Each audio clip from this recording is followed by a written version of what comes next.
Bismillahirrahmanirrahim. Assalamualaikum warahmatullahi wabarakatuh.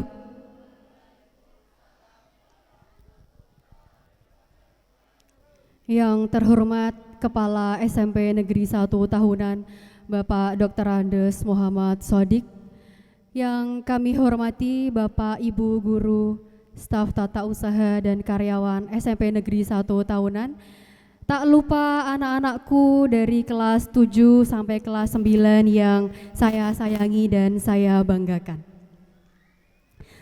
Pertama-tama marilah kita panjatkan puji syukur kehadirat Allah Subhanahu wa taala atas limpahan rahmat dan karunia-Nya sehingga kita semua bisa berkumpul dalam acara talk show inspiratif bersama IKA alumni SMP Negeri 1 Tahunan dalam keadaan sehat dan bahagia. Salawat serta salam mari kita haturkan kepada junjungan Nabi kita, Nabi Agung Muhammad Sallallahu Alaihi Wasallam. Semoga kita semua termasuk hambanya, umatnya dan mendapatkan syafaat di yaumul kiamah nanti. Amin.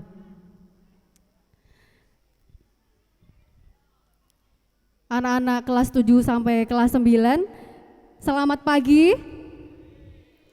Mana semangatnya? Bu Naila mau cek semangat kalian ya.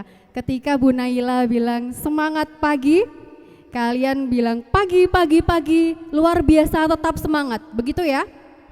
Ya. Semangat pagi. Oke. Kelas 7 mana suaranya kelas 7? Kelas 8? Kelas 9? Baik, untuk mengawali acara pada pagi hari ini, marilah kita dengarkan bersama sambutan dari Bapak Kepala SMP Negeri 1 Tahunan, Bapak Dr. Andes Muhammad Sodik. Kami silakan kepada Bapak Dr. Andes Muhammad Sodik untuk memberikan sambutan.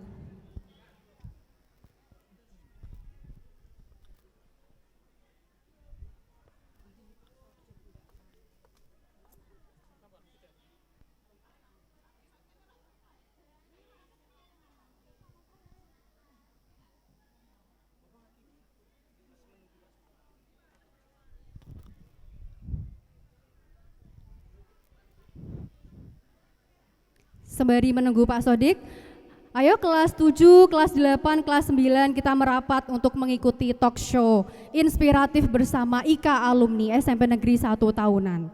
Ya, pasti penasaran siapa sih alumni yang inspiratif ini, yang bisa menginspirasi kita semua ini. Nah,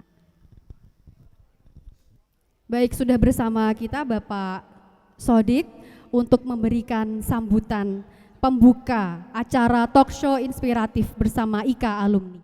Assalamualaikum warahmatullahi wabarakatuh. Selamat pagi, salam sejahtera untuk kita semua. Masih tetap semangat ya? Semangat ya? Ya, terima kasih anak-anakku yang sangat saya sayangi dan selalu saya banggakan. Masih dalam rangkaian acara kegiatan harlah sekolah kita, milad sekolah kita yang ke-40. Pagi hari ini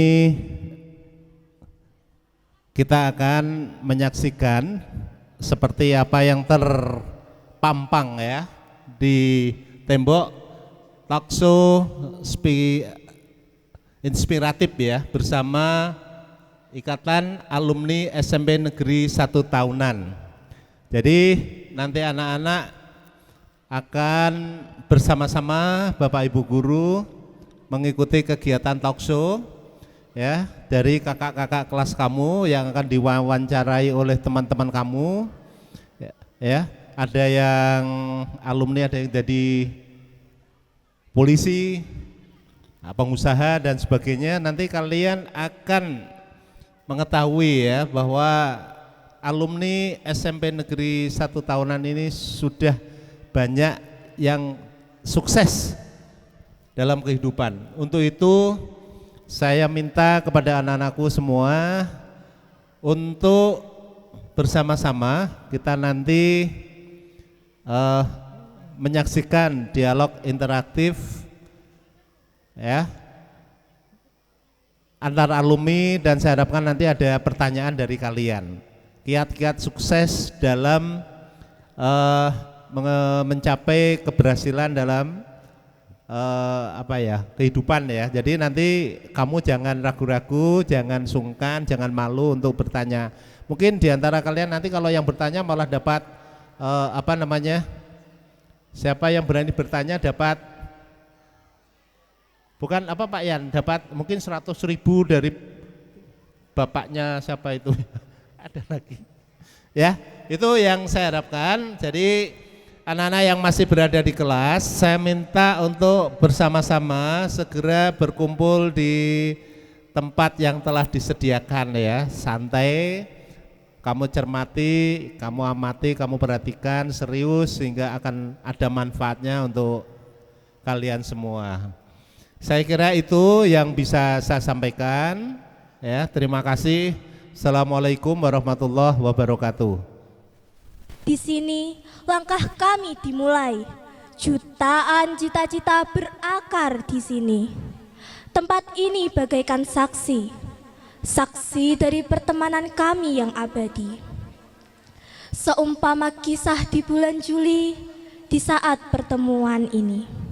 Kelas ini menjadi bukti kebersamaan kami.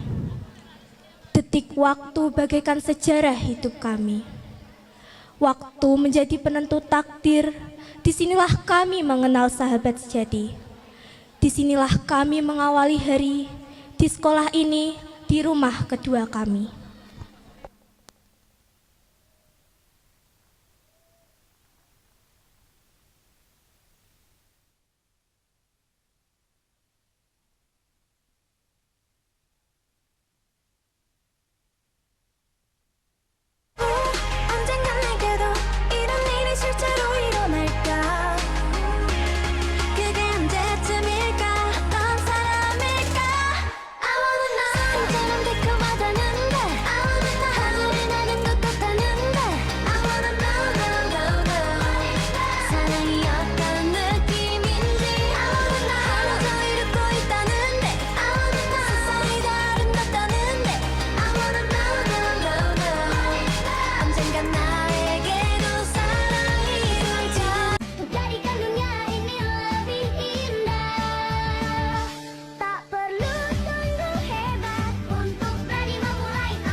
Bukan aku tak tertarik dengan kata rayuanmu.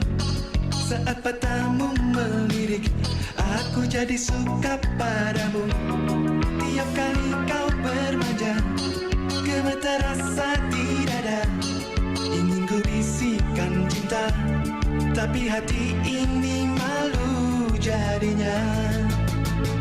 Engkau masih ada sekolah, satu SMA.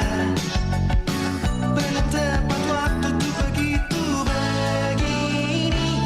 Anak sekolah datang kembali 2 atau 3 tahun lagi. Setiap manusia di dunia pasti pernah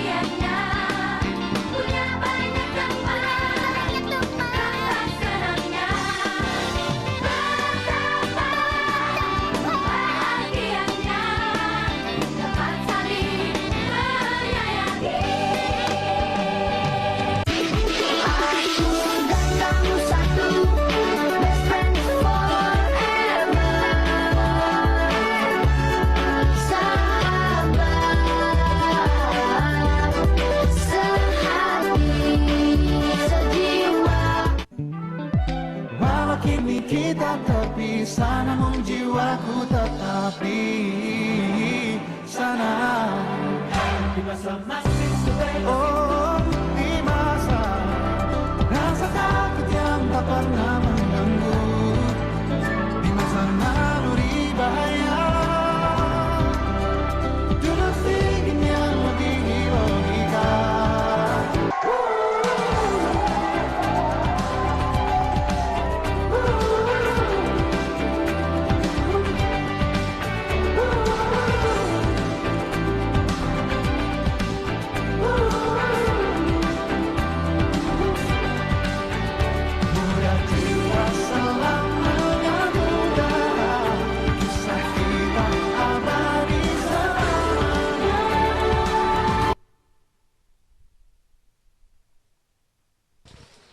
Beri tepuk tangan yang meriah untuk kelas 9I.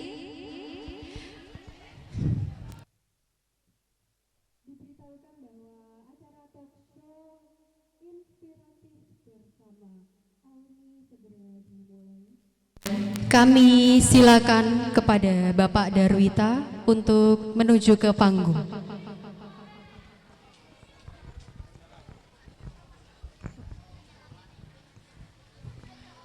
Assalamualaikum warahmatullahi wabarakatuh. Anak-anak hebat, boleh duduk di sini, boleh duduk di sini, ya, boleh. Sini yang bersih boleh. Di sini. Bapak Ibu guru dan anak semua, tiba saatnya pada pagi hari ini kita akan masuk ke acara talk show. Pernah dengar kata itu ya? Acara talk show. Kali ini kita akan hadirkan para alumnus SMP 1 tahunan yang sudah meraih keberhasilan, kesuksesan. Ayo yang masih ada di dalam kelas silahkan untuk menuju ke lapangan, merangsek sini biar nanti mendapatkan inspirasi dari pelaksanaan kegiatan ini. Tidak usah panjang waktu, akan kami mulai. Yang pertama akan kami panggil dan mari kita sambut dengan meriah Kak Aibda Dedi Aprilianto. Kak Aibda Dedi Aprilianto. Ini alumnus SMP Tonan tahun 2000.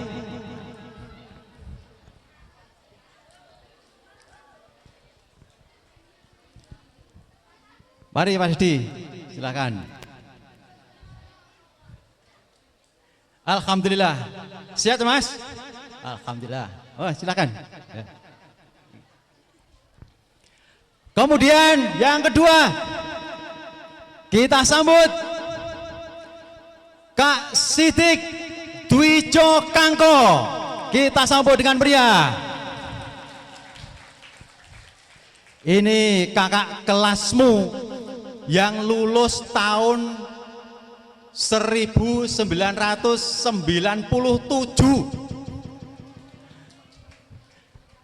Lulus tahun 1997. Terima kasih Kak Sidik. Silakan Pak Sidik. Siap Mas? Alhamdulillah, silakan. Kemudian yang ketiga, kita sambut kakak kalian alumnus tahun 2009. Masih agak hangat 2009. Kak Dr. Asi Setiafadi. Tepuk tangan.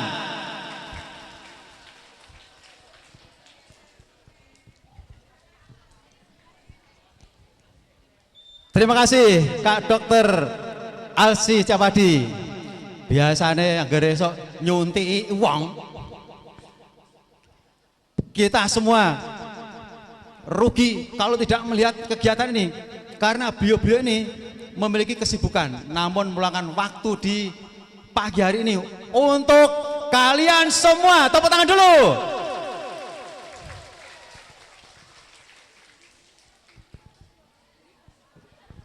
Terbang tinggi, raih mimpi. Nah, anak punya mimpi ya, ingin jadi apa, ingin jadi apa? Karena anak-anak itu seringkali ditanya cita-cita jadi apa. Ada yang jadi polisi, ada yang jadi pengusaha, ada yang jadi dokter, ada yang jadi pemain bola. Sayangnya yang pemain bola itu ada pemain nasional tidak bisa hadir pada pagi hari ini. Akan undang tidak bisa hadir pada pagi hari ini.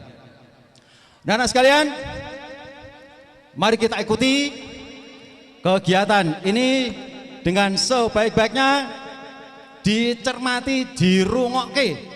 Nanti bisa menginspirasi kalian. Loh, kenapa ini kok masih jadi dokter? Bagaimana? Ya, kita ikuti dengan seksama. Maka selanjutnya akan memandu acara ini akan kita panggil. Yang pertama pada Kak Andika.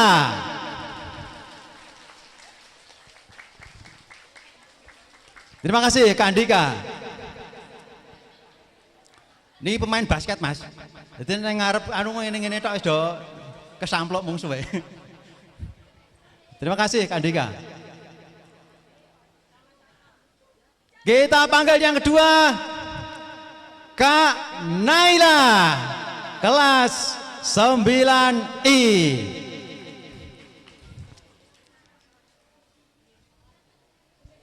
Dan yang terakhir, yang tidak asing lagi bagi kalian, karena seringkali mandu acara di kegiatan sekolah kita ini, Kak Cinta, kelas 9, apa Kak?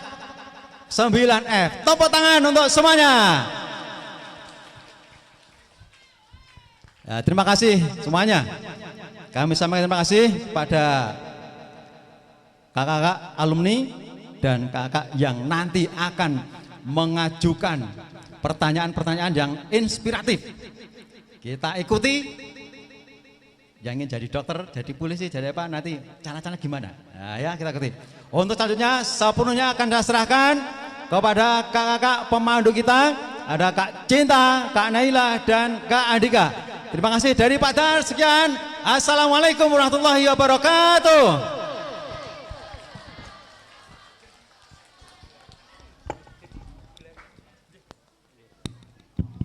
Oke, terima kasih sekali lagi untuk Pak Dar sudah memanggil kami kemari dan juga sudah memberikan kesempatan yang sangat luar biasa untuk kami bisa memandu acara ini. Mari kita langsung aja ke talk show hari ini. Hai, selamat pagi semuanya. Terima kasih ya sudah hadir di acara talk show hari ini dengan alumni-alumni kita. Juga dengan tema Perjalanan Alumni Menuju Sukses dan Tantangan Generasi Muda di Era Digital. Hai, perkenalkan nama saya Faustin Artika Cinta Deta Jenny selaku MC hari ini. Namun saya tidak sendirian, saya bersama rekan saya yaitu Hai, saya Naila Syira Aisyah. Saya Muhammad Andika Saputra. Pada hari ini kami akan menemani kalian semua untuk acara talk show hari ini. Pada pagi yang cerah ini kita akan melaksanakan talk show yang dihadiri oleh narasumber sekaligus alumni dari SMP kita. Perlu diketahui bahwa narasumber kita kali ini memiliki pencapaian yang sangat-sangat dibanggakan oleh beberapa orang, semua orang tentunya. Kita punya kesempatan yang luar biasa untuk mendengar langsung pengalaman dan kisah-kisah seru dari alumni yang sudah berhasil di luar sana. Acara ini bukan hanya untuk mendengar cerita, tetapi juga untuk memotivasi kita semua agar nanti kita bisa berjuang supaya menjadi seperti beliau-beliau ini. Jadi semoga apa yang dibagikan oleh para alumni bisa memberikan ide-ide yang sangat baru untuk kita dan juga semangat baru untuk kita. Tanpa berlama-lama, yuk kita sapa para alumni yang sudah hadir di sini. Baik Cinta, mari kita kenalkan narasumber pada talk show hari ini. Narasumber kita yang pertama ada Kakak Aibda Dedi Aprilianto, alumni sukses sebagai polisi. Beri tepuk tangan yang meriah untuk Kakak Aprilian. Kemudian ada Kak Sidik Dwijo Kangko, alumni sukses sebagai pengusaha. Beri tepuk tangan. Lalu yang terakhir ada Kakak Alsy Sedia Fadi, alumni sukses sebagai dokter. Selamat pagi Kakak, bagaimana kabarnya? terima kasih. Sebelumnya kami sangat-sangat berterima kasih karena kakak-kakak sudah mau hadir di sini. Kami sebagai perwakilan dari teman-teman tentu sangat senang bisa mendapatkan kesempatan untuk bertanya, berbincang, dan juga mendapatkan wawasan yang sangat baik dari kakak-kakak. Tanpa berlama-lama lagi, mari kita ke pertanyaan yang pertama. Saya akan mengajak kakak-kakak untuk bernostalgia sebentar di sini. Kalau beberapa di teman-teman di sini mungkin punya tempat favorit di sekolah. Kalau kakak-kakak tempat favorit di sekolah ini apa ya kak?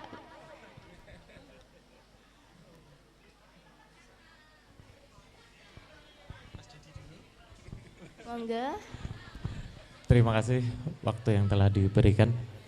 Untuk saya pribadi tempat paling favorit dulu itu kantin belakang kelas saya. Berarti sama ya? Dulu masih Mae yang berjualan, ibu dari Pak Muntohar. Itu penggemar Mae semua Pak itu. Itu. Jadi tempat favoritnya di situ. Okay. Assalamualaikum. Menjawab pertanyaan tempat favorit, dulu saya suka sekali baca. Jadi kalau istirahat karena uang sakunya habis, tak habiskan di perpustakaan. Dan juga kalau tidak ada kegiatan lain ya, ngadem di belakang sana masih ada pohon duet ya. Ya ngambil di sana masih ada, gratis dulu diambil. Terima kasih.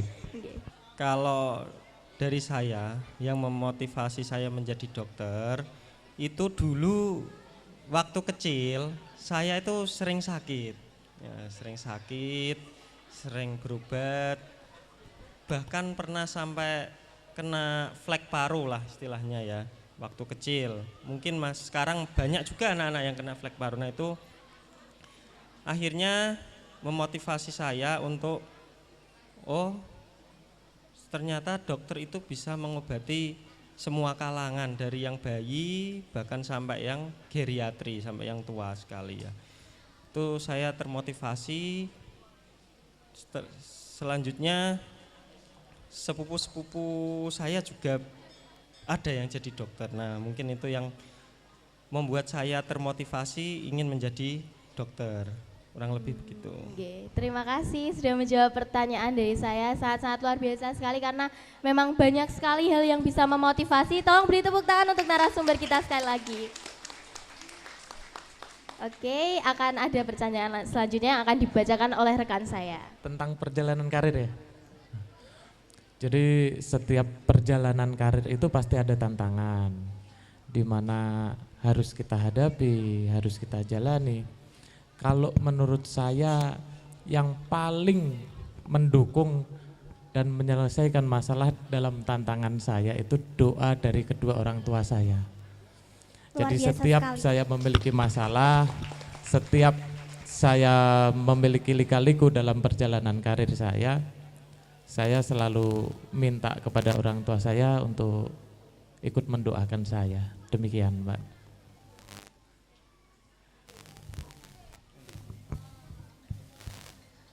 Yang memotivasi ya tantangan untuk menjadi dokter itu luar biasa sekali ya.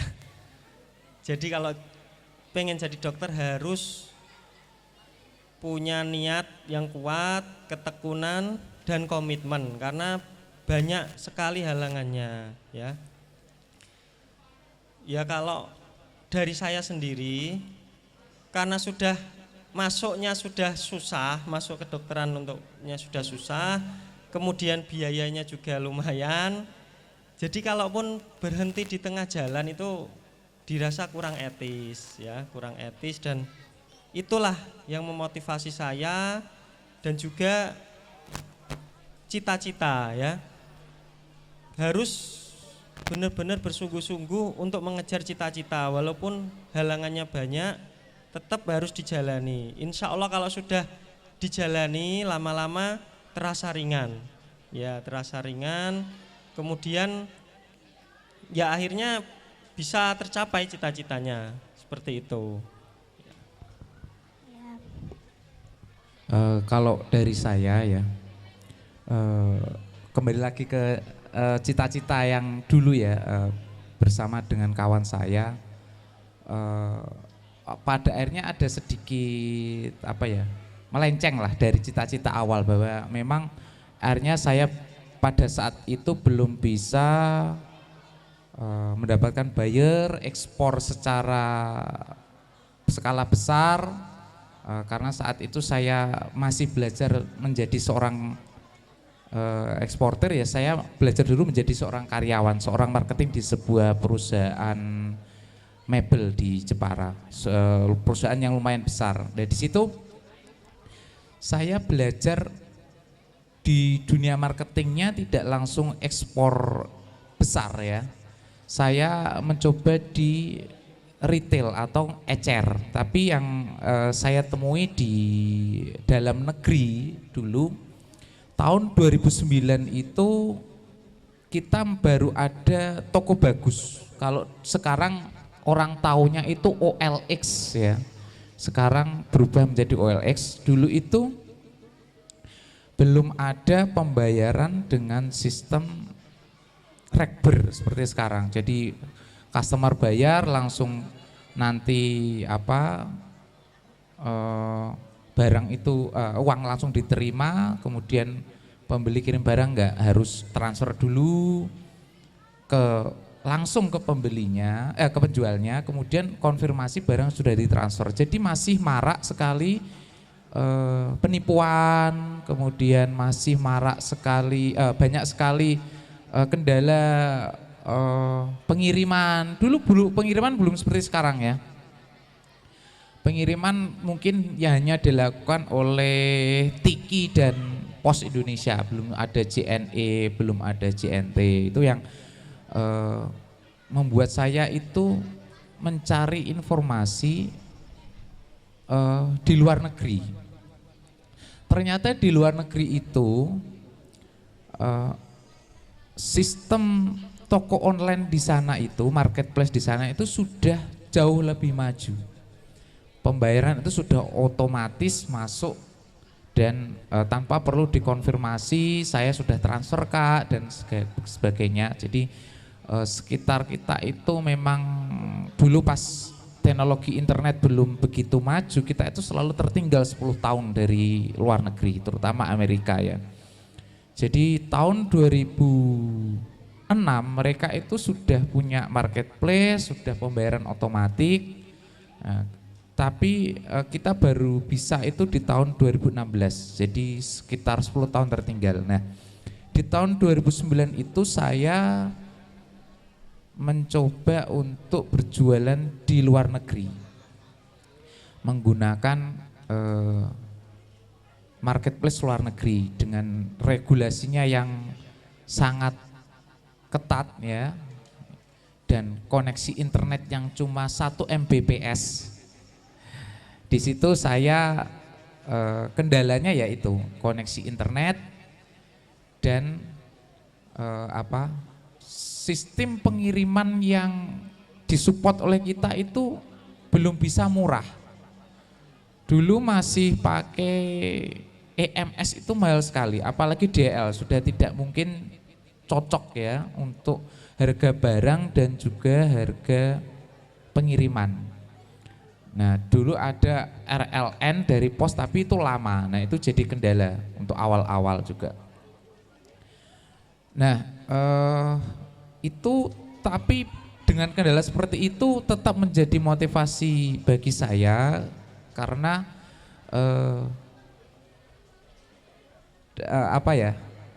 uang yang masuk ke kita itu instan, itu yang enak, instan bisa langsung kita cairkan ya, dan itu berupa dolar gitu kan. Jadi selisih keuntungan itu bisa sampai 100% sampai 200%. Banyak sekali ya, Pak? Banyak sekali. Jadi ibarat saya beli belangkon di sini, ibarat ya belangkon atau sarung saya beli harga 150.000, saya jual 1 juta. Wah, luar biasa. Iya, dan laku. Nah, yang beli orang Amerika, orang Belanda, jual kacamata kayu. beli di harga berapa? 250.000, jual 1 juta. Ya. Jadi enaknya jual di luar negeri seperti itu.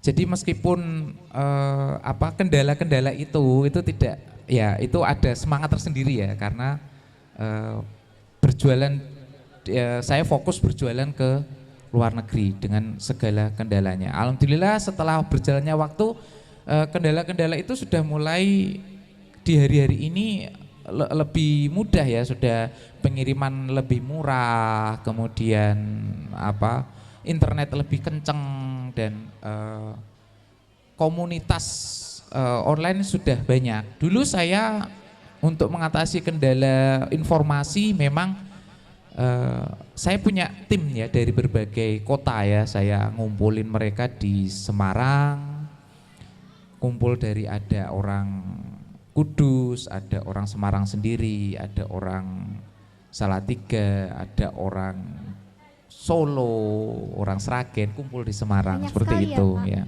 Dan sekarang kita masih solid ya, masih kumpul karena itu adalah salah satu faktor penunjang sukses, bahwa komunitas itu adalah salah satu istilahnya privilege kita untuk menuju kesuksesan gitu. Wah, luar biasa sekali ya. Ternyata tidak ada hal yang mudah untuk mendapatkan sesuatu yang besar. Kita beri tepuk tangan semuanya.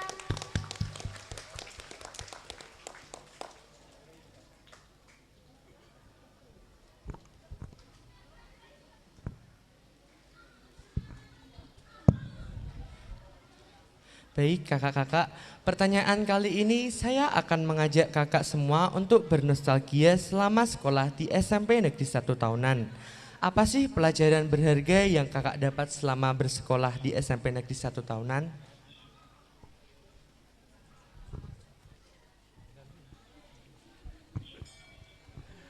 Terima kasih Mas, siapa namanya? Mas Andika. Mas Andika. Pelajaran yang paling berharga yang saya dapatkan dulu waktu saya masih sekolah di sini masih SMP 4. Mas Sidik juga masih SMP 4, belum SMP Negeri 1 Tahunan ya. Banyak pelajaran berharga yang kita dapatkan. Waktu itu saya yang bermula dari SD Desa, Mas. Di sini mengenal tentang lab, cara penggunaan mikroskop, terus mulai tahu tentang pelaksanaan jadi petugas upacara itu seperti apa, kegiatan pramuka itu seperti apa. Bahkan saya pertama kali bisa mengukir itu di SMP 4 Jepara yang sekarang menjadi SMP Negeri 1 Tahunan. Itu dulu seperti itu. Dan dari beliau-beliau yang mengajar kami mendapatkan pelajaran lebih, yaitu tentang moral, tentang pengetahuan etika dan lain sebagainya, karena guru-guru yang saat itu mengajar kami itu sangat-sangat mengajarkan moral dan etika kepada kami supaya kami ke depannya bisa lebih baik, lebih bagus, dan tetap mengangkat adat dan sopan santun. Demikian Mas. Ini pertanyaan apa tadi? Pertanyaannya tadi pelajaran berharga yang kakak dapat dalam iya, SMP ini. Kalau pelajaran berharga yang saya dapat banyak sekali ya, terutama pelajaran mengenai mentalitas ya, untuk kuat ya, karena mungkin ini sedikit berbeda dengan apa yang guru-guru sekarang dan guru-guru dulu itu ajarkan ya, karena dulu kalau memang bandel ya, hukuman fisik itu sudah hal yang tidak aneh. Wajar gitu ya Kak. Wajar ya. Jadi kalau ada yang sampai disuruh push up 30 kali ya, itu sudah wajar, karena apa ya, kita tahu itu salah ya.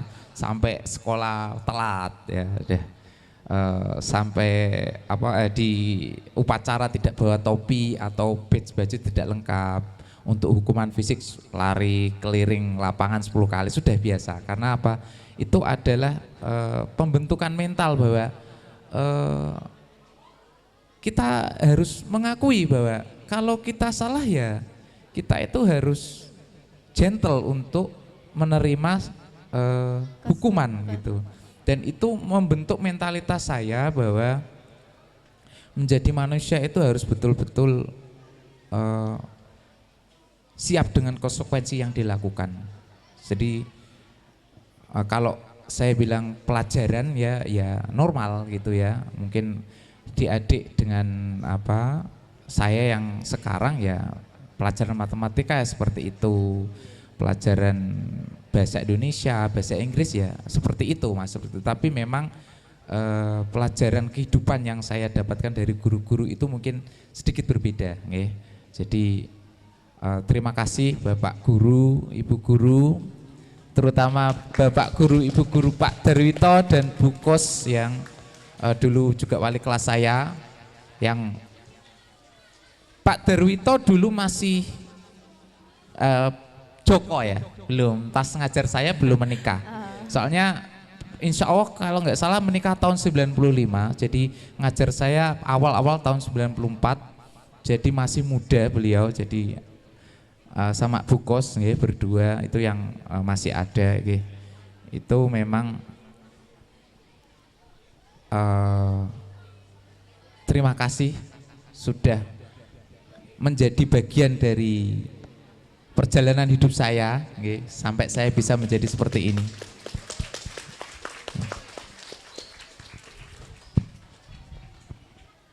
Kalau dari saya pribadi, untuk yang pelajaran yang paling berharga itu memang menurut saya SMP ini proses transisi ya. Dari SD, kemudian yang mana kita dibebaskan, yang mana kedisiplinannya juga masih kurang, kedewasaannya juga masih kurang. Nah di SMP ini kita diajarkan lebih dewasa, lebih disiplin, lebih ke peminatan kita itu apa gitu. Nah setelah di SMP ini mulai belajar kira-kira peminatan saya itu ke depannya apa, karena nanti ketika di SMA sudah mulai dilakukan penjurusan ya, penjurusan. Nah, oh minatnya saya di sini. Kalau dulu saya itu pelajaran paling berkesan itu biologi kalau tidak salah ya. Biologi itu diajari ilmu genetik terkait tanaman. Nah itu yang bikin saya berkesan. Setelah itu saya masuk ke SMA, masuk ke IPA. Nah mungkin teman-teman adik-adik semuanya mulai memfokuskan diri, mendalami pendidikan, mendalami keinginannya, pengennya seperti apa, kira-kira pelajaran apa yang disukai di sekolah. Dulu saya memang biologi ya, itu kayak semacam bagi saya ilmu baru gitulah. Oh ini belum pernah saya temukan, jadi peminatannya saya ke IPA. Nah kurang lebih seperti itu ya. Oke, terima kasih. Wah luar biasa sekali, sangat seru mendengar cerita kakak bersekolah dulu. Beri tepuk tangan yang meriah. Apalagi kita juga tahu dari kakak Alshi tadi mengatakan bahwa mulai sekarang kita juga harus memfokuskan diri untuk mencapai apa yang kita inginkan. Berarti kita mulai sekarang sudah harus ada bayangan kita akan kemana atau apa yang akan kita lakukan ke depannya. Begitu ya Kak ya? Baik teman-teman, mari kita istirahat sejenak dengan menyaksikan penampilan yang luar biasa dari kelas 9H. Selamat menyaksikan.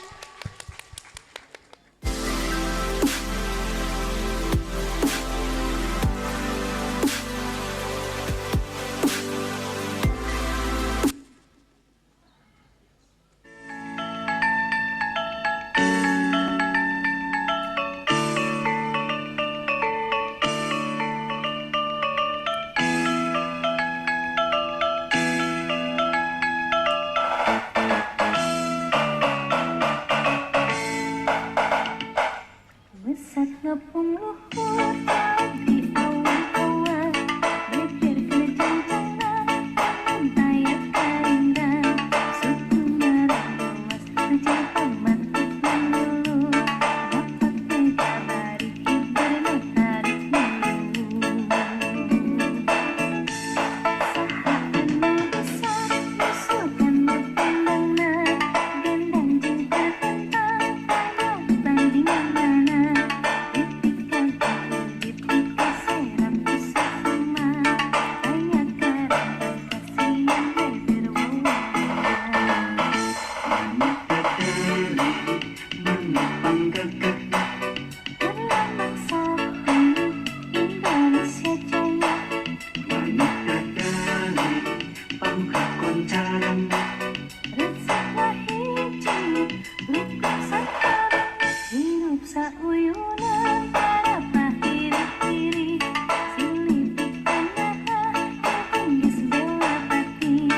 Jadi sedikit saya menjawab.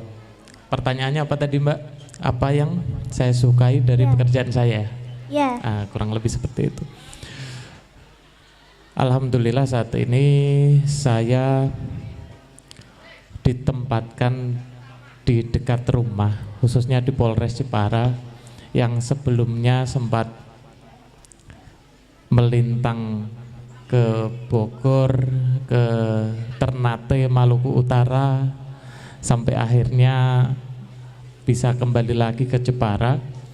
Dan yang paling saya sukai dari pekerjaan saya adalah saya bisa bermanfaat bagi orang lain. Luar biasa sekali. Beri tepuk tangan semuanya. Kebetulan saat ini saya ditempatkan di bidang sesuai dengan ijazah yang saya dapatkan. Kebetulan saya lulusan dari psikologi dan saya ditempatkan di Polres Jepara juga di bagian psikologi, yang dimana saya bisa lebih merangkul anggota dengan permasalahan-permasalahan yang anggota dapatkan. Paling tidak saya bisa membantu untuk berada di samping daripada anggota tersebut. Itu yang pertama. Yang kedua, saya bisa memanfaatkan ilmu saya bagi seluruh anggota maupun bagi orang lain.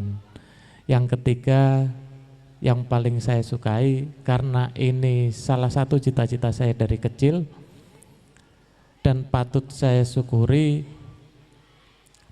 hal tersebut diijabah oleh Allah, dikabulkan oleh Allah, dan saya diberikan kenikmatan bisa merasakan pekerjaan sampai saat ini dalam keadaan sehat.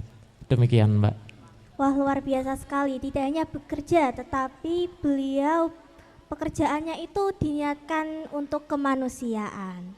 Baik Kak, untuk pertanyaan selanjutnya, adakah tips bagi siswa-siswi SMPN 1 tahunan yang ingin menjadi polisi?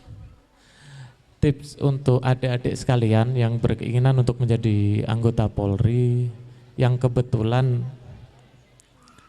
saya dari tahun 2016 sampai sekarang saat pelaksanaan tes psikologi diikutkan dalam kepanitiaan, saya berikan sedikit kisi-kisi ataupun tips kepada adik-adik sekalian. Niatkan dari sekarang. Kalau memang adik-adik ada yang berkeinginan atau berniat untuk menjadi anggota TNI ataupun Polri, niatkan dari sekarang, siapkan dari sekarang fisik, kemampuan, dan lain-lain. Sekarang lebih bisa dilihat daripada di-download di online. Banyak sekali itu pembelajaran, bimbel ataupun latihan fisik yang ada, itu panduannya ada semua di online. Itu yang pertama. Yang kedua, persiapkan mental daripada adik-adik sekalian. Karena saat adik sekalian sudah berkeinginan atau memilih jalur tersebut, mental adik-adik akan diuji dengan adanya seleksi, setelah masuk adanya pendidikan, setelah itu dihadapkan dengan tugas yang berkepanjangan. Bahkan yang saya hadapi sampai saat ini, saat lebaran saya tidak pernah bisa cuti dan tidak pernah bisa mudik. Itu. Berarti agak berat ya Kak, kalau memang mau jadi polisi harus ada banyak tantangan sekali ya teman-teman kayak gitu. Iya betul, jadi niatkan betul, persiapkan betul, yang paling terakhir mohon doa dari kedua orang tua. Itu yang paling utama. Ya, terima kasih, beri tepuk tangan sekali lagi untuk kakaknya. Jadi dari yang kita dengar dari Kak Aibda, itu adalah kalau memang kita mau sesuatu berarti harus diniati. Apalagi kalau mau jadi seorang polisi. Polisi itu bukan cuma hanya tenaga atau apapun, tapi mental memang harus disiapkan ya Kak ya berarti. Sekali. Karena memang mungkin di kepolisian mentalnya sangat-sangat diuji Kak ya. Betul sekali. Iya, selain mental juga kita harus tetap membuat orang-orang di samping kita juga harus mendukung kita ya Kak ya berarti. Betul sekali. Utamanya dari kedua orang tua. Iya benar sekali, doa dari kedua orang tua, support juga dari teman-teman. Mungkin ada nggak Kak satu kejadian memang bikin Kakak down saat benar-benar di kepolisian? Kalau hal yang saya alami, kebetulan saya pernah dikirim di daerah konflik.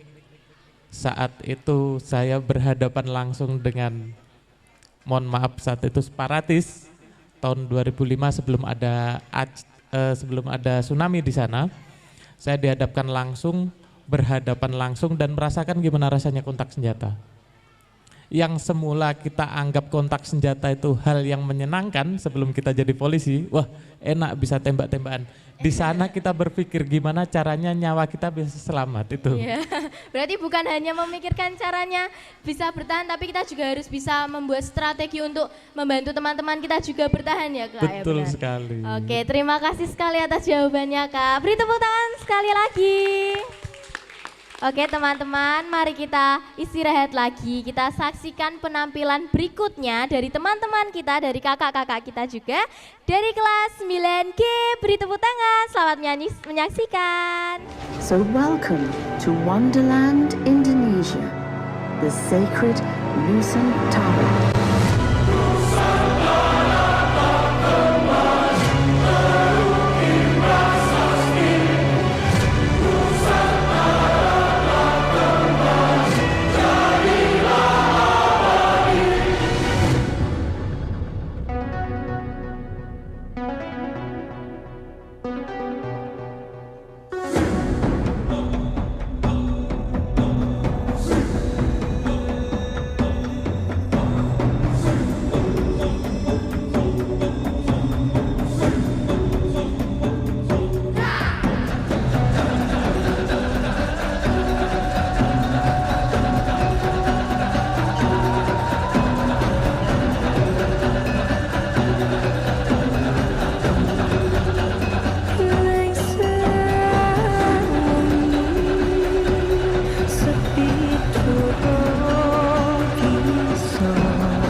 Sumping dari Jawa datang nikaci bawa kepiting dua ekor cacabu dalam belang api cai hidung gigi rongga sapi ketawa dolong dipancung raja tunggal sinanggar tula tula sinanggar tula tula tula sinanggar tula tula tula sinanggar tula tula tula sinanggar tula.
Luar biasa sekali. Terima kasih untuk kakak-kakak kelas 9G sudah menampilkan tari Wonderland 2.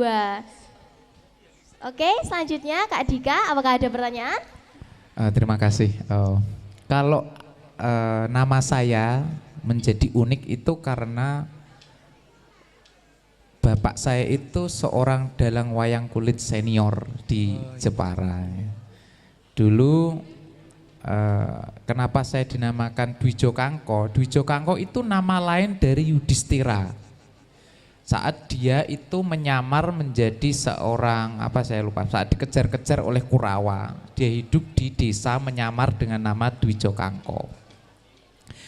Nah, Yudhistira itu adalah anak pertama dari Pandawa. Nah, kebetulan saya anak pertama dari bapak saya, karena itu saya dinamakan Dwi Jokangko. Dan kebetulan juga ini, Yudhistira itu punya kerajaan Amarta. Nah, kebetulan saya sekolahnya di sini 6 tahun. Jadi seperti sekolah di kerajaannya saya sendiri. Saya sekolah di SMP, dulu SMP 4 ya, 3 tahun, dan di SMA 2, dulu SMA 2 sekarang SMA tahunan, itu 3 tahun, jadi total 6 tahun. Jadi kenapa nama saya Dwi Jokangko, Sidik Dwi Jokangko, Sidik itu benar, Dwi Jokangko itu adalah seorang guru ya. Kebetulan akhirnya saya memilih jurusan di sekolah di keguruan ya, meskipun akhirnya tidak menggunakan ijazah saya ya, tapi alhamdulillah ilmunya masih bisa saya pakai ya, meskipun tidak menjadi seorang guru. Ya sedikit banyak itulah pengharapan orang tua saya agar saya menjadi guru yang benar untuk orang-orang dan untuk saya sendiri juga. Terima kasih. Baik, bagus sekali ya, namanya unik tapi juga memiliki arti yang sangat mendalam ya kakak. Baik, pertanyaan pertama. Kira-kira apa sih bisnis yang kakak jalankan? Kemudian apa yang menjadi kunci keberhasilan bisnis kakak?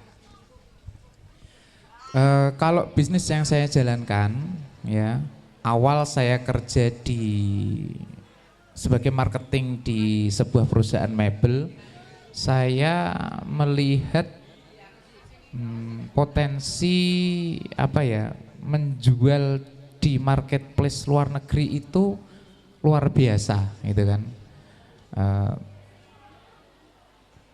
Kemudian saya melihat juga kita punya potensi untuk kita jual gitu kan. Nah akhirnya saya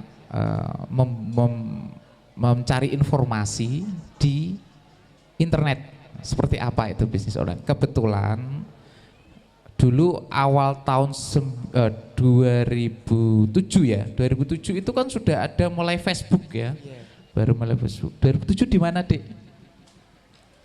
Belum ada. Belum lahir. Ya, belum ada. 2007 masih di sana ya. Ya belum. 2007 itu Facebook baru mulai ramai. Nah, di 2007 itu saya berkenalan dengan beberapa teman yang satu visi ya untuk berjualan di luar negeri. Nah, kemudian berdasarkan pengalaman saya di marketing dan saya juga dulu sekolah di bahasa Inggris ya, menjadi modal saya untuk berjualan di luar negeri. Nah, dari situ saya mulai menjual barang-barang yang bisa dikirim ya. Dan kemudian ada juga barang yang sudah ada di luar negeri. Saya hanya menjadi istilahnya maklar atau istilahnya sekarang menjadi seorang dropshipper ya. Kalau adik-adik sekarang sudah tahu dropshipper, di tahun 2009 pas saya itu memulai itu masih asing sekali. Jadi saya menjadi seorang dropshipper, juga saya menjual barang retail sendiri. Sebelum saya memulai ekspor besar ya, saya memulai dari bisnis yang kecil di marketplace. Dan sampai saat ini pun masih berjalan, ada yang di marketplace, saya jual ngecer, maksudnya barang end to end customer ya, barang customer beli 5, beli 10, saya layani, kirim dari sini. Ada juga dari website. Nah, karena membuat website tidak serumit zaman saya tahun 2009 dulu. Ya, tahun 2012 itu sudah banyak website-website yang tinggal tinggal pakai lah. Tidak seperti zaman dulu bikin website itu betul-betul harus tahu coding dan macam-macam ya. Nah, itu yang saya masih lakukan sampai sekarang, dan ada lagi bisnis ekspor ya. Kebetulan saya sekarang ada di ekspor arang untuk supply ke Korea dan ke Jepang dan Arab ya. Selain itu masih bisnis online-nya masih jalan ya, masih ada yang karyawan yang menjalankan. Wah, berarti banyak sekali ya hal-hal yang diimpor, diekspor juga ya. Berarti beri tepuk tangan sekali lagi teman-teman. Kalau kita bisa menerawang ya, mungkin kalau dari kakak ini kekayaannya itu senilai berapa gitu kak. Kita penasaran, ekspor arang, ekspor segala macam itu kan benar-benar banyak ya untung dari hal-hal itu, barang-barang tersebut gitu. Kira-kira diterawang saja kak, berapa? Kalau kekayaan ya secukupnya ya, secukupnya. Dikasihnya. Secukupnya dikasihkan sama Allah, karena banyak juga kendala ya, tidak semuanya bisa lancar ya, banyak kendala, naik turunnya bisnis itu juga menjadi ujian ya untuk saya juga. Ada banyak mulai dari yang kalau di online kadang kita juga tidak tahu apa-apa, tiba-tiba toko ditutup karena ada komplain dari pembeli misal ya, atau dari barang-barang yang hilang itu kita harus ganti gitu kan, atau dari barang yang rusak selama di perjalanan. Atau kalau di bisnis ekspor seperti ini juga kadang kita nggak tahu ya, kita berpartner dengan siapa, uang hilang, ditipu, seperti ini seperti itu ya. Memang itu faktor risiko di dalam bisnis, tapi insya Allah ya itu tidak menjadi penghalang ya untuk adik-adik untuk mempunyai cita-cita untuk menjadi pengusaha, karena itu adalah salah satu hal yang harus dilalui seperti itu. Jadi bukan masalah, itu menjadi asam garamnya menjadi pengusaha. Ya, jadi seperti itu, kita doakan semoga Kak Sidik usahanya makin lancar, makin baik, makin meningkat. Sekali lagi beri tepuk tangan untuk Kak Sidik. Lalu apa sih saran yang dapat kakak berikan bagi siswa-siswi SMPN 1 tahunan yang ingin menjadi seorang pengusaha? Banyak yang berpikir bahwa ini ya, menjadi seorang pengusaha itu harus mempunyai banyak modal ya, harus mempunyai istilahnya dari keluarga pengusaha ya. Itu adalah sebuah mindset yang sebenarnya tidak sepenuhnya benar ya, bahwa privilege menjadi apa yang kamu pikir itu privilege, itu ya privilege ya itu kamu punya 2 mata, punya 2 tangan, punya 2 kaki, punya otak yang normal tuh berpikir, itu sebenarnya sudah cukup menjadi privilege ya. Kamu mau menjadi apapun ya, itu adalah privilege ya, itu salah satu privilege ya. Kamu lebih daripada orang-orang yang misalnya, mohon maaf, ada orang-orang yang mempunyai kekurangan ya. Itu adalah menjadi motivasi kamu untuk menjadi lebih ya. Kemudian mindset pengusaha itu tidak harus selalu kamu punya ini ya. Untuk pengusaha itu kan macam-macam ya, ada yang bergerak di bidang jasa, ada yang di bidang penjualan dan macam-macam. Tapi sejauh yang saya alami ya, paling mudah itu memang dijual barang, ya, jual barang. Karena itu paling cepat, istilahnya kalau orang bilang itu instant money. Jadi kamu jual, kamu dapat barangnya langsung. Dan ya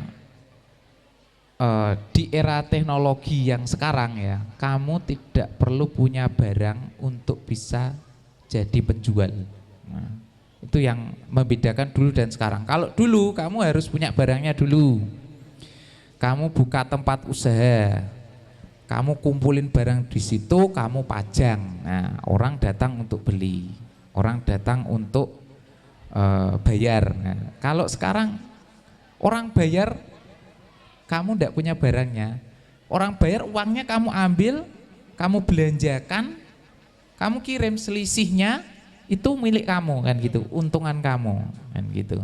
Dan itu tidak terbatas kepada orang di sekitar kamu, seluruh dunia. Nah, itu jadi mindset bahwa menjadi seorang pengusaha itu harus memiliki barang. Nah, itu sebenarnya tidak sepenuhnya benar. Nah, itu yang bisa menjadi motivasi untuk adik-adik menjadi seorang pengusaha. Tidak perlu nunggu saya harus setelah lulus kuliah misalnya atau lulus SMK ya. Dimulai dari sekarang juga bisa ya. Saya sempat lihat di Shopee kemarin tuh ada anak jualan gambar. Ya gambar. Dia jual laku, anak umur berapa? Umur 5 tahun, 6 tahun. Bisa. Kenapa? Itu oleh orang tuanya sudah diajarkan untuk menjadi pengusaha sejak dini. Dia mentalitas dia untuk berjualan. Ya, jadi tidak perlu nunggu untuk menjadi umurmu cukup ya, karena mentalitas itu bisa kamu, mindset itu kamu bisa mulai dari sekarang. Dan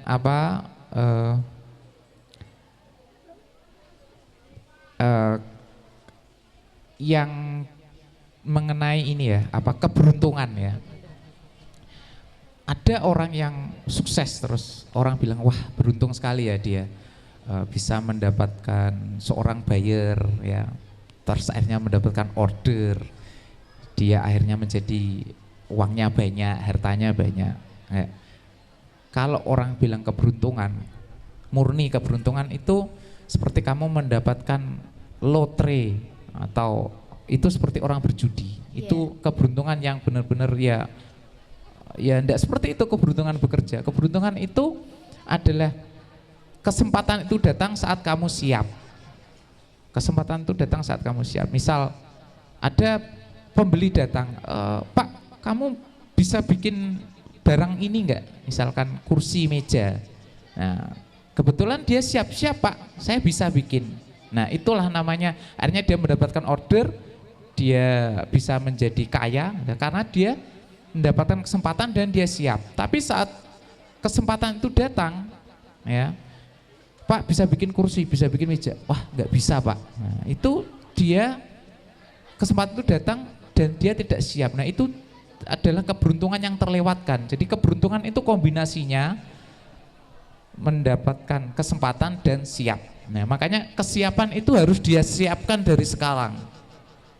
Seperti menjadi seorang polisi, apakah wah beruntung ya diterima tes menjadi polisi? Oh tidak, tidak seperti itu kawan ya.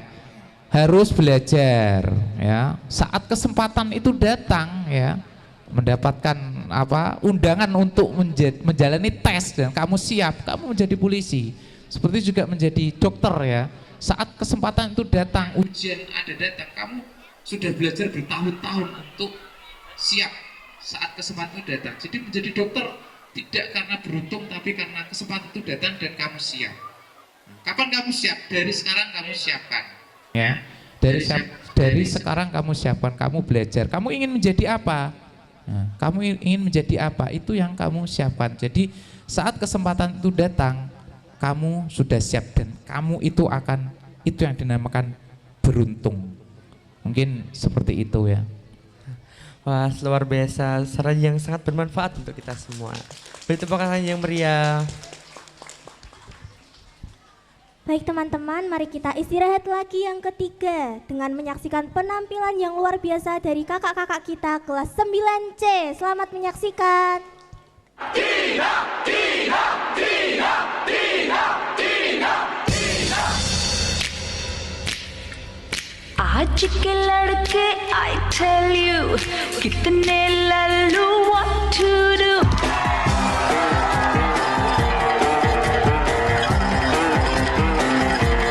आज के लड़के I tell you कितने Lallu what to do.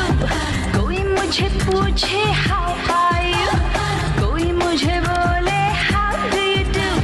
कभी कोई मुझसे न कहे oh my darling I love you, oh my darling I love you, oh my darling I love you. आज की लड़की I tell you नखरे वाली सुन ले तू.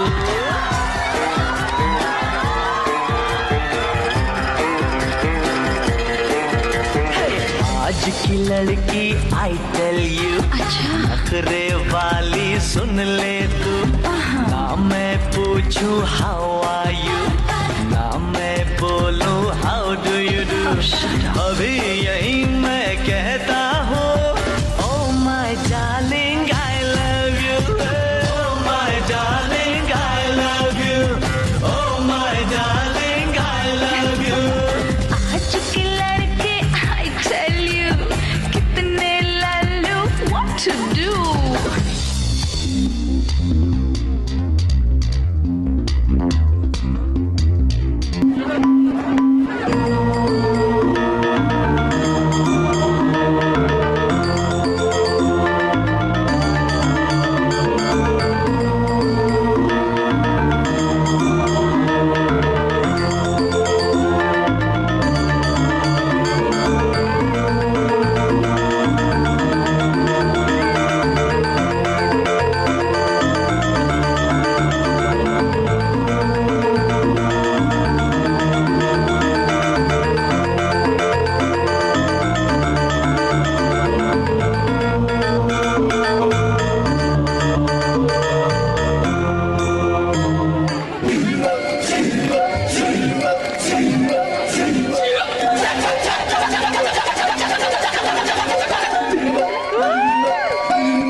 Kakak menjadi dokter itu kan tentu tidak mudah ya Kak, banyak sekali perjuangannya.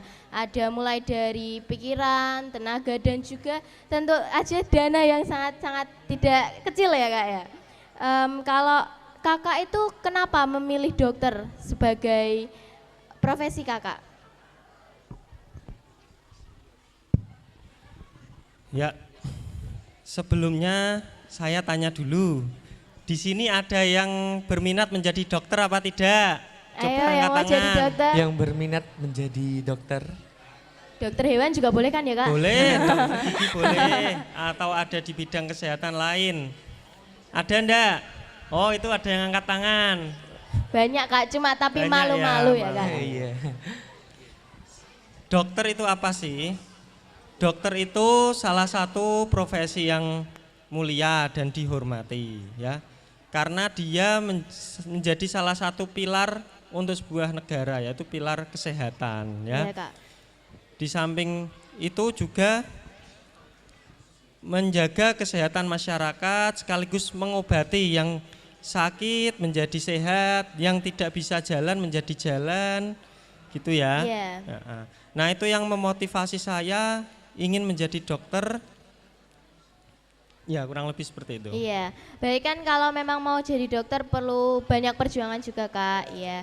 Dari segi manapun itu tetap harus diusahakan. Jadi kalau memang mau menjadi dokter, niatnya memang harus dibulatkan dari sekarang juga ya Kak, benar. Menurut Kakak kesusahan apa? Maksudnya ada sesuatu yang susah nggak di kedokteran itu Kak? Karena memang kan dokter susah ya Kak menurut saya.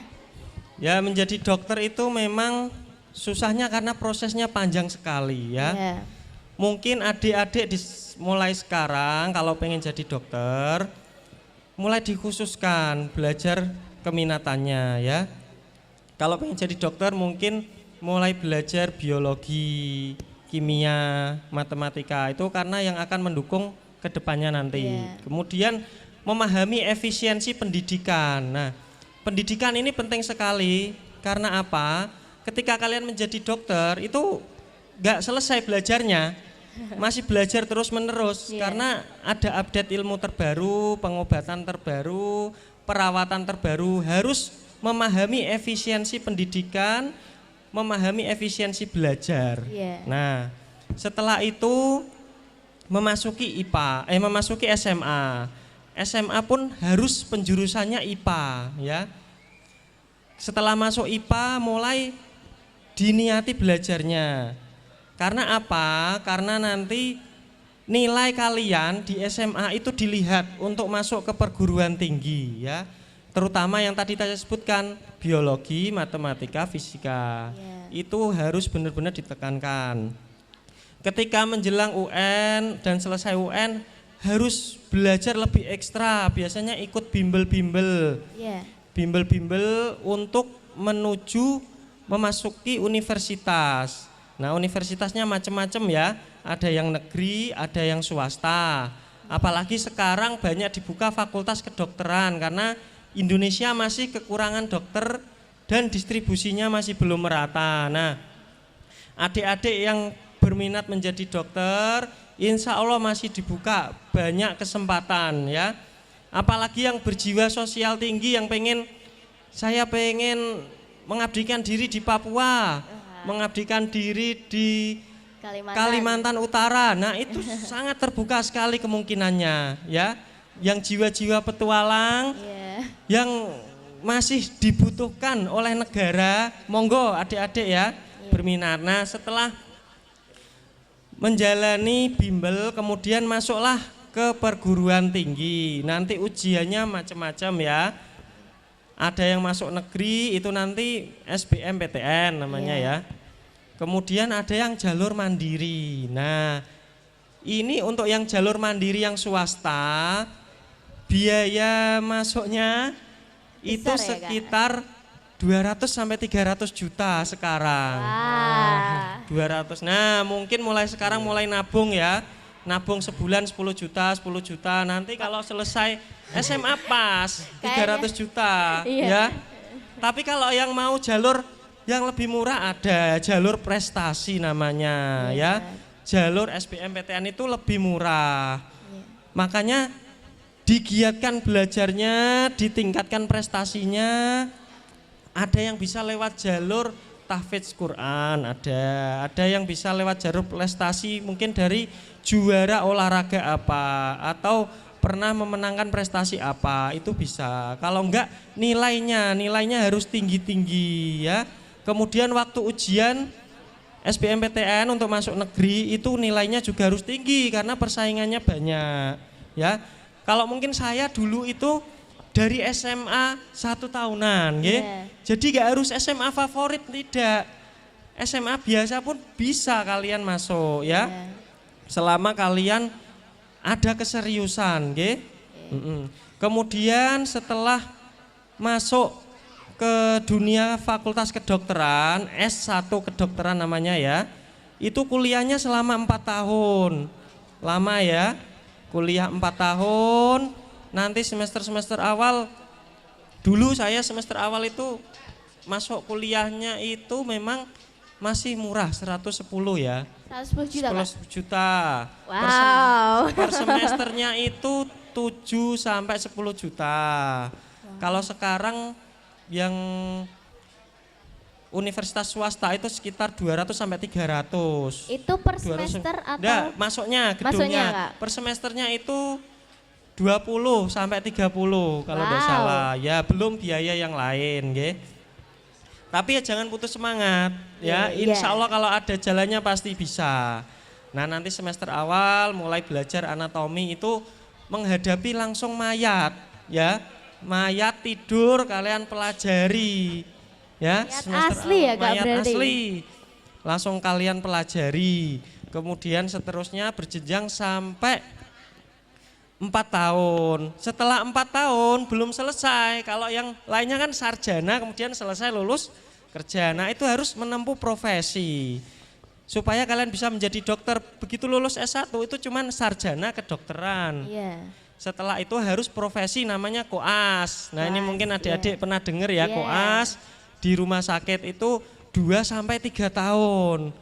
Yang paling cepat itu 2 tahun. Ya, itu langsung menghadapi pasien, ya, langsung menghadapi. Kalau S1 kan teori, koas itu mungkin langsung membantu proses persalinan. Oh, berarti langsung ya Kak? Ya, langsung membantu bayi setelah lahir, kita proses resusitasi namanya, jahit luka seperti itu. Nah, mungkin adik-adik yang berminat sekarang mulai nyicil belajar tentang kesehatan, mungkin dari medsos atau ikut kegiatan sosial PMI, ya, PMR kalau sekarang siswa PMR ya? Iya, PMR begitu ya. Setelah koas nanti ada yang paling ditakuti ya. Paling ditakuti itu namanya ujian UKM PPD, namanya ujian nasional untuk dokter, seluruh dokter ya. Itu harus lulus itu, kalau enggak bisa jadi dokter. Ya, enggak bisa jadi dokter. Walaupun memang nanti saat koas ya ada ujiannya sama berbagai spesialis ya di bidangnya. Nah, itu ada yang ngulang sampai maksimal itu 10 kali.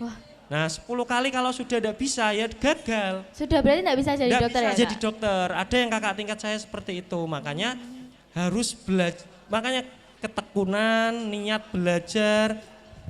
Ada yang semester awal itu karena dia memang ada yang dipaksa orang tua, ada yang keniatannya tidak kurang kuat, akhirnya baru beberapa semester keluar. Itu kan eman-eman ya. Apalagi uangnya juga sangat tidak sedikit ya Kak. Makanya motivasi keinginannya harus diperkuat dari sekarang ya. Supaya belajarnya lebih giat karena harus lulus itu untuk menjadi dokter. Setelah itu nanti disumpah, namanya disumpah profesi dokter.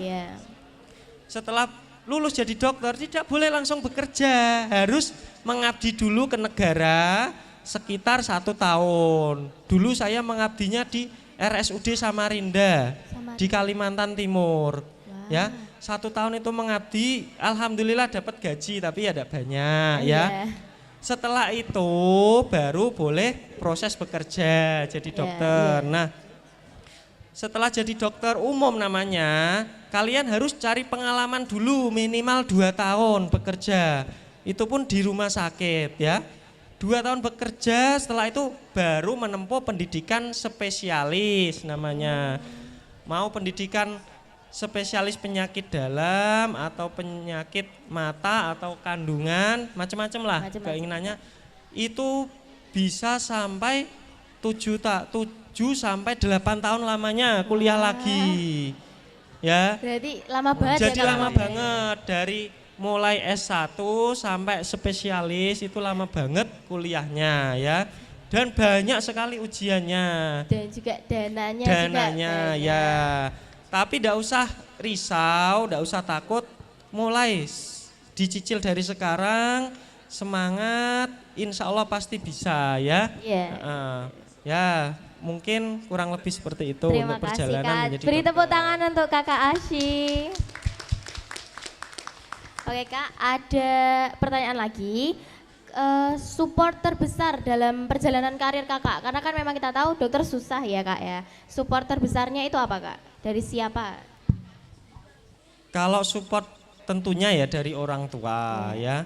Support terbesar selama perjalanan karir itu tetap bagaimanapun orang tua ya. Kemudian kedua itu pasien-pasien kita. Nah, support terbesar itu pasien-pasien kita. Pasien-pasien kita yang sembuh, yang dulunya sudah mau meninggal, hidup lagi gitu. Saya jadi dokter itu seneng, antara seneng sama enggak seneng. Senengnya itu karena berhasil norong orang, enggak senengnya itu balapan sama malaikat Israel. Apalagi pas Covid itu, wah itu pasien banyak lalu lalang, pasien meninggal itu waktu Covid ya. Walaupun sampai sekarang itu masih balapan terus sama malaikat Israel. Karena pasien datang ke IGD, saya kan jaga di rumah sakit, datang ke IGD sudah perburukan, kemudian henti jantung. Henti jantung itu harus kita, yang kayak di drama Korea, pijat jantung, bantu nafas. Alhamdulillah ya, ada yang hidup lagi, ada yang sadar, ada yang bertahan 1 hari yang harusnya meninggal malam Jumat, jadi hari Minggu. Nah itu dipending dulu Kak kayak meninggalnya. Jadi ada senang, ada tidak senangnya. Tapi ya banyak senangnya ya, karena memang sudah diniati. Jadi ketemu anak-anak yang sudah sembuh.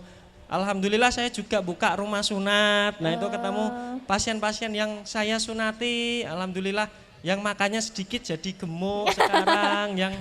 Yang awalnya enggak mau sholat jadi mau sholat. Nah itu berarti banyak perubahan yang dibawa oleh dokter ya. Banyak sekali yang orang tua yang awalnya sakit pinggang, alhamdulillah sudah enak, bisa jalan, ya banyak.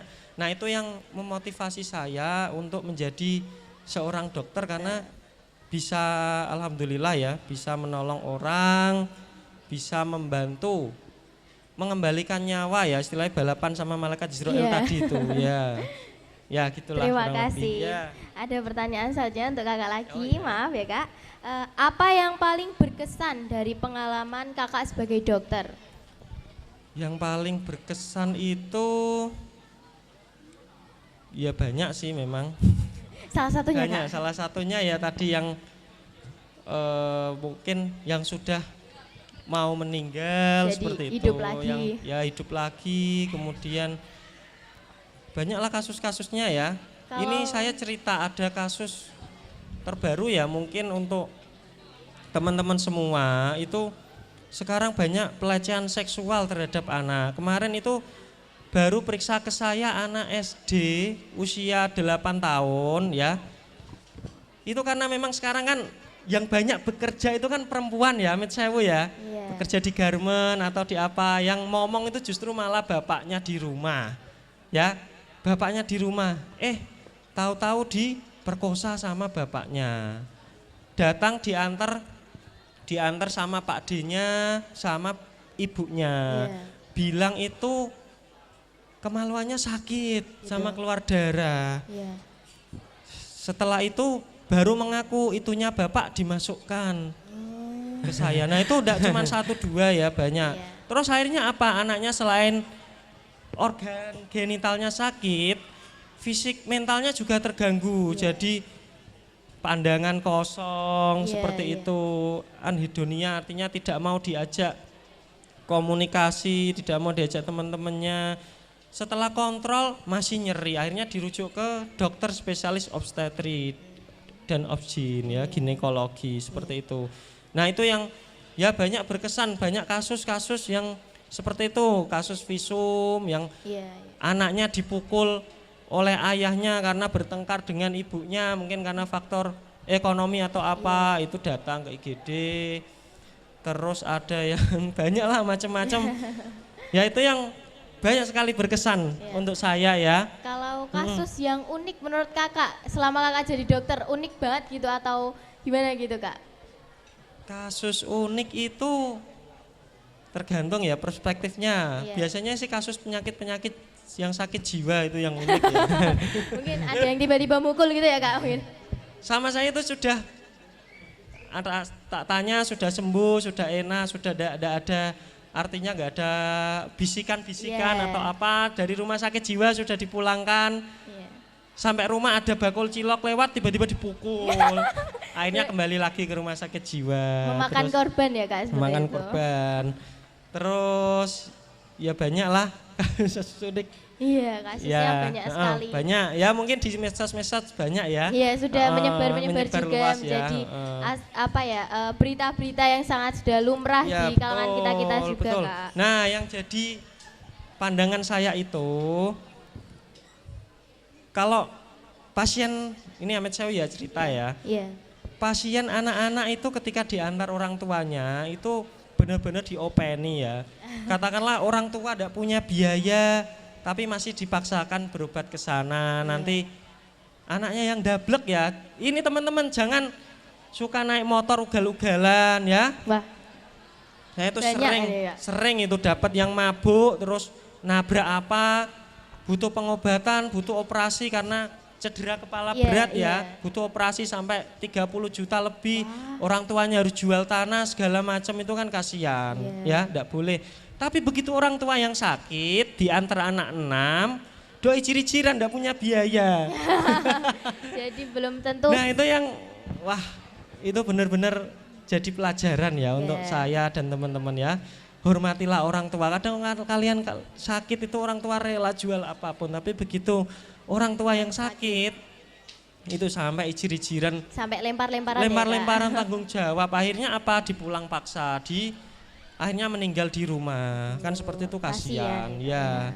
Ya, ada pertanyaan terakhir Ya, untuk monggo. kakak. Ini kami ini kan generasi muda baru ya kak, atau Gen Z lah bisa disebut. Generasi muda era digital. Adakah pesan bagi kami sebagai generasi muda di era digital ini dalam menghadapi tantangan serta hambatan kami agar bisa sukses mencapai cita-cita gitu kak? Era digital ya, yang berhubungan dengan kedokteran atau umum ya? Itu kembali ke kakak aja. Ya. Era digitalisasi ini memang sangat Rawan. riskan ya, rawan sekali. Apalagi yang terkait dengan masalah kesehatan ya, apalagi kesehatan seksual. Itu sungguh sangat harus hati-hati ya. Lihat konten-kontennya harus benar-benar yang edukatif. Kemudian proses penerimaan informasi. Nah, ini yang paling penting ya. Proses penerimaan informasi itu ada beberapa tahap. Yang pertama itu kalau orang tidak tahu langsung ditelan mentah-mentah ya.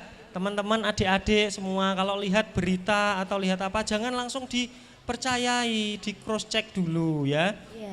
Di cross check dulu ini benar apa tidaknya. Kemudian tahap 2 dilihat siapa yang menyampaikan ya. Yang menyampaikan ini, oh ini dokter spesialis anak. Oh ini yang menyampaikan Gus Baha. Nah seperti itu ya. Beda-beda ya. Beda-beda. Lebih bagusnya lagi kalian cross check dengan jurnal atau makalah yang mendukung. Nah itu untuk proses informasi, pengelolaan proses informasi harus seperti itu ya. Jangan kalian telan mentah-mentah ya. Kemudian untuk sebenarnya banyak manfaatnya ya. Kalian belajar di era digital itu banyak sekali kalau memang kalian bisa. Apalagi sekarang muncul AI. Nah AI ini digadang-gadang mulai bisa mengalahkan dokter. Ya kan? Terancam itu ini bahaya profesinya. sekali. Mulai bisa mendiagnosis. Padahal itu pekerjaan dokter, mendiagnosis dan memberikan terapi. Nah AI ini mulai bisa memberikan diagnosis, mulai bisa memberikan terapi. Tapi kan harus, makanya itu proses penerimaan informasi harus kalian olah benar-benar ya. Dilihat dari siapa yang memberikan, kalau bisa ada runtutan akademik yang mendukung ya. Kemudian harus kalian manfaatkan betul-betul ya. Kalau adik ini pengen belajar tata boga, dulu saya belajar itu belum tahu arahnya ini belajarnya ke sini, harus ke sini runtutannya. Kalau tata boga kan mungkin kalian bisa lihat di medsos, arahnya seperti apa, harus ke SMK seperti ini, harus belajar chef, mungkin harus ke luar negeri atau apa kalau ada kesempatan, kan seperti itu ya. Mulai belajar yang seneng ekonomi ya belajar banyak-banyak riset ekonomi seperti itu ya. Terima kasih atas jawabannya. Beri tepuk tangan sekali lagi untuk Kakak Asyi. Selanjutnya ada pertanyaan untuk Kakak Sidik. Ya sama sih Kak, apa pesan kita untuk kita karena kita kan generasi muda baru ya Kak. Jadi apa sarannya agar bisa menghadapi tantangan dan juga hambatannya? Kalau sarannya, ini kan era digitalisasi semua. Saya yakin yang tidak punya HP, murid yang tidak punya HP, ada enggak? Enggak ada ya, enggak ada. Jadi apa yang kalian pegang itu bisa menjadi hal yang baik dan bisa menjadi hal yang buruk. Jadi bijak dalam menggunakan HP kamu. Gitu. Jadi kalau di generasi saya memang lompatan teknologinya luar biasa sekali. Dari saya tidak pernah membayangkan bahwa kita akan bisa bertelepon berhadapan-hadapan. Saya pikir mungkin kalau saya sudah tua nanti, baru teknologi itu bisa terrealisasi. Nyatanya saya yang saat itu nonton film ketika itu SMA ya, SMA kelas 1 atau kelas 2, saya lihat film itu seperti hal yang mustahil untuk melihat layar berhadapan-hadapan dengan ini. Nyatanya dalam beberapa tahun kemudian teknologi itu sudah terrealisasi dan setelah terrealisasi dengan cepat itu menjadi milik semua orang. Dan kita kadang tidak menjadi bijak dalam menggunakannya ya. Marilah, makanya pesan untuk adik-adik menggunakan teknologi itu lebih bijak ya dari sekarang ya. Misal katakanlah mulai dari media sosial itu jadikan untuk bersosialisasi, mencari informasi ya. Jangan jadikan sesuatu untuk memposting hal-hal yang buruk atau mencari musuh ya. Biasanya kan seperti itu. Bicaranya di medsos galak tapi begitu ketemu lembut. Kayak kerupuk kena air. Lembek ya Kak. Lembek ya. Hindari ya. Terus jadikan ini ya, itu belajar itu wajib ya, karena itu adalah bekal kamu di masa depan. Dan ini ya saran-saran ini ya, ini. Saya tahu ya si usia kalian ini ketertarikan sesama jenis itu kan normal gitu, normal. Tapi tidak perlu direalisasikan ya, tertarik cukup, ini nggak usah pacaran ya, buat apa ya. Tidak, realisasinya nanti menjadi hal yang negatif gitu ya. Jadi lebih baik fokus untuk belajar untuk masa depan kamu. Nanti kalau kamu sudah sukses ya, nanti itu akan otomatis menjadi modal kamu untuk apapun ya. Mendapatkan, misal kamu naksir siapa gitu ya. Nek kayak sukses pasti kamu nanti uangnya banyak. Uangnya banyak nanti otomatis kamu ganteng ya. Otomatis kamu ganteng, kamu glowing, bajumu bagus, tumpaanmu mau apa? Alphard ya, Pajero ya, gampang. Nanti yang ngantri siapa? Ora usah nganu kamu cari banyak yang nyari kamu nanti ya. Jadi fokus belajar, merencanakan masa depan kamu. Sukses itu ya, nanti setelah kamu sukses semuanya akan mengikuti ya. Dan jangan lupa selalu untuk ingat akan Tuhan ya. Karena Tuhan itu yang menjaga kamu dari hal-hal yang tidak baik ya. Dan doa orang tua seperti tadi Mas Dedi bilang bahwa doa orang tua itu utama. Menjadi kewajiban kamu untuk bertanggung jawab ya terhadap apa yang sudah orang tua percayakan kepada kamu, termasuk kamu disekolahkan, uangnya orang tua kamu sudah keluar untuk kamu sekolah ya. Itu tanggung jawab kamu untuk belajar dengan sungguh-sungguh. Oh ya, jadi mungkin itu dari saya. Terima kasih, beri tepuk tangan untuk Kak Sidik. Selanjutnya ada pertanyaan, masih sama pertanyaannya untuk Kakak Dedi, yaitu adakah pesan bagi kami sebagai generasi muda di era digital ini dalam menghadapi tantangan serta hambatan agar kami bisa sukses mencapai cita-cita kami? Terima kasih. Sedikit saya berpesan kepada adik-adik saya.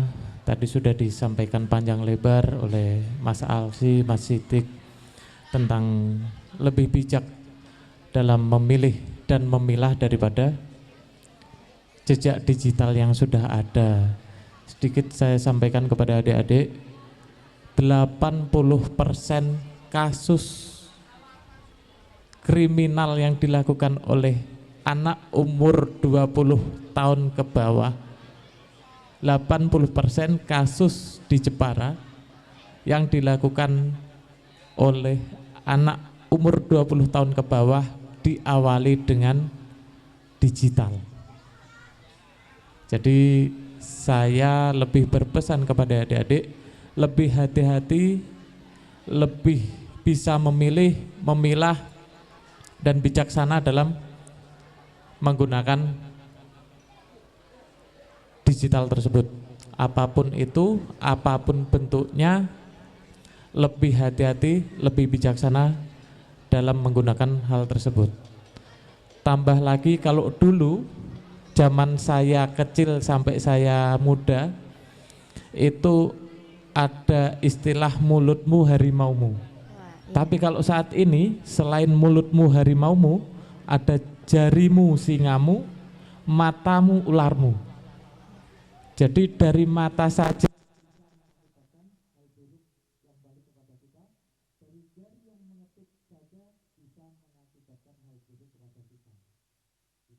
terima kasih, Pak. Terima kasih untuk kakak, beri tepuk tangan sekali lagi. Nah, pertanyaan kita memang sudah cukup sampai di sini. Dan juga beberapa rasa penasaran kita pasti sudah terjawab dengan apa yang dijawab ya Dika ya, ya juga ya. Oke, baiklah selanjutnya kita beri kesempatan untuk kalian semua jika ada yang mau bertanya kepada kakak-kakak alumni kita ini. Silahkan. Ada yang mau bertanya? Silakan yang mau bertanya. Sepertinya sudah masuk semua, sudah tahu semua apa yang harus dilakukan dan yang tidak dilakukan. Jadi selanjutnya akan kami serahkan kepada Naila. Terima kasih Cinta. Selanjutnya adalah sesi penyerahan plakat dan foto bersama. Kami silakan kepada Bapak Audi Dwi Arianto untuk menyerahkan plakat kepada kakak-kakak alumni, dilanjutkan dengan foto bersama.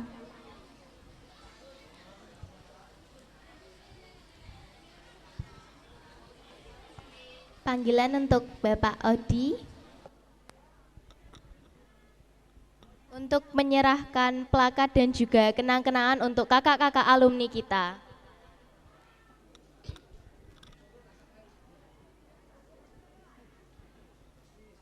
Monggo kakak alumni bisa maju ke depan.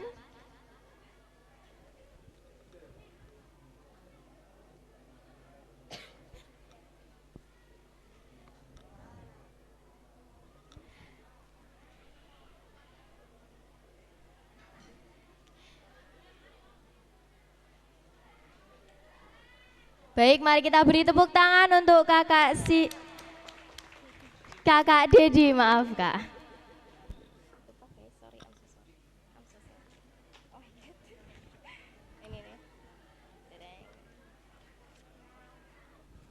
Baiklah, beri tepuk tangan untuk Kakak Sidi Dwijang Kangko.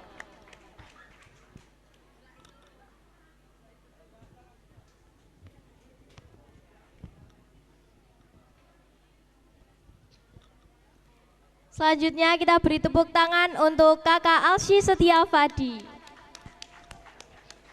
Dimohon untuk Bapak Ibu Guru bisa ikut berfoto di sini bersama kakak-kakak alumni juga sekaligus alumni sukses dari SMP kita. Kita nanti yuk. Oh my god, I'm so sorry.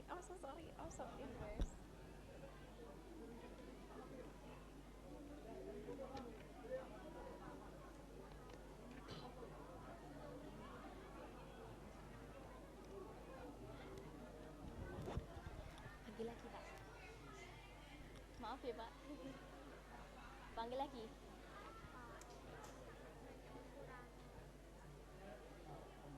Dipanggil lagi enggak, Pak? Monggo Bapak Ibu yang berkenan untuk ikut foto dan juga bersama dengan kakak-kakak alumni sukses kita.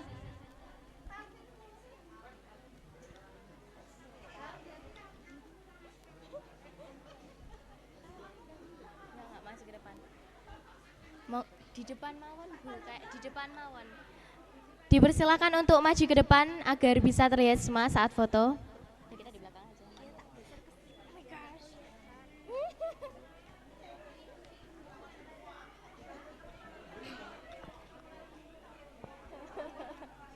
Salah nyebut nama.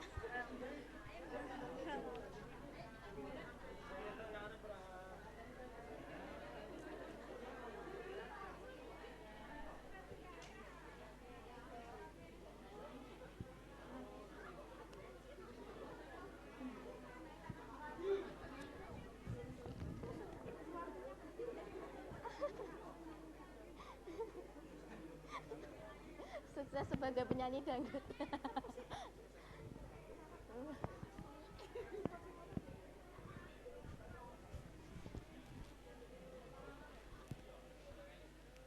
Satu, dua, tiga.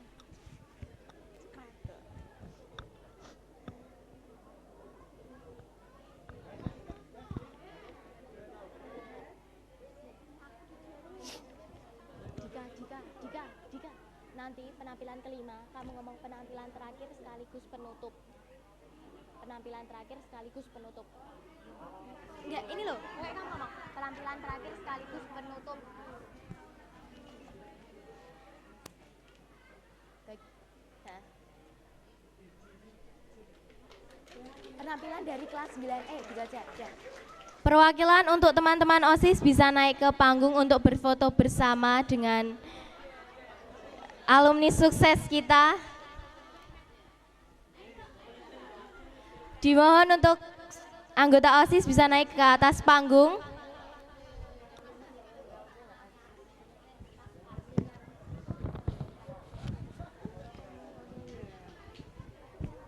Disiapkan sekarang mawon aja, Pak. Nanti kan tinggal dipanggil. Silakan anggota OSIS.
Beri tepuk tangan untuk kelas 9E.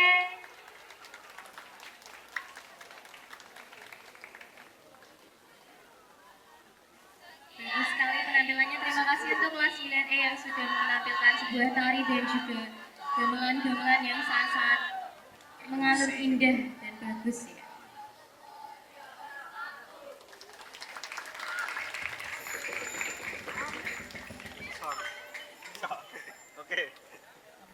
Terima kasih kepada para narasumber juga alumni karena sudah berbagi cerita dan pengalaman yang sangat inspiratif hari ini.